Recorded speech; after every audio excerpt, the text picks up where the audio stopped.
সুব্রত দাস, রঞ্জন দত্ত সহ ভাঙ্গা আঞ্চলিক আমসুর সভাপতি ইমদাদুর রহমান সাংবাদিক বৈঠকে জানান, করিমগঞ্জের জনসাধারণের মতামত না নিয়ে হঠাৎ করে আসাম সরকার জেলার নাম পরিবর্তন করায় সাধারণ জনগণের মনে আঘাত লেগেছে।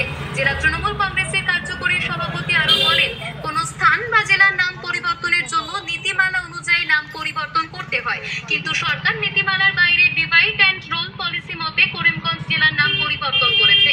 সরকার জেলার জনগণের মতামতের তোয়াক্কা না করে একতরফা জেলার নামকরণ করা নিয়ে জনমনে ব্যাপক ক্ষোভ পরিলক্ষিত হয়।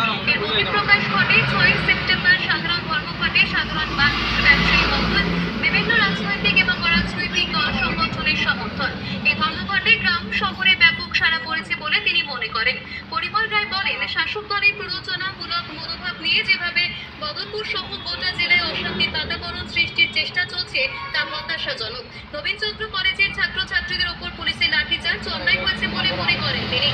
বলেন, লাঠিচার্জের আগে নিয়ম ছিল পুলিশ জলকামান এবং টিয়ার গ্যাস ব্যবহার করা, তার পরবর্তী স্তর হলো লাঠিচার্জ করতে পারে পুলিশ, কিন্তু শনিবার পুলিশের সরাসরি ছাত্রছাত্রীদের ওপর লাঠিচার্জের জন্য সবচেয়ে বড় চিকিৎসা প্রতিষ্ঠান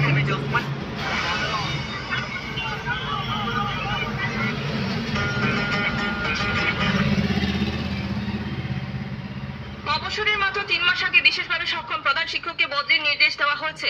চন্দ্রনাথপুর এমই স্কুলের টানা 21 বছর শিক্ষকতা করেছেন মৌসুম দত্ত, ছিলেন ওই স্কুলের প্রধান শিক্ষকও, কিন্তু অবসরের মাত্র 3 মাস আগে বদলি হলেন তিনি। আর যেটা নিয়ে ইতিমধ্যে শিক্ষা মহল এবং সমাজের বিভিন্ন স্তরে শুরু হয়েছে প্রবল ক্ষোভ ও বিতর্ক।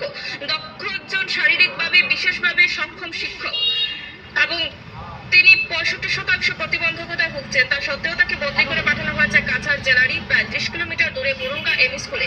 শুক্রবার তিনি বহু কষ্টে বাসে করে জাতীয় সড়ক পেরিয়ে বরুঙ্গায় পৌঁছন। এরপর প্রায় 3 কিলোমিটার পথ পায়ে হেঁটে তিনি স্কুলে যোগ দেন, যা এক বিশেষভাবে সক্ষম মানুষের পক্ষে যে কতটা কষ্টকর তা সহজেই অনুমেয়। কাঠিগড়া থেকে রফিক আহমেদ মজুমদারের প্রতিবেদন, তরঙ্গ টিভি।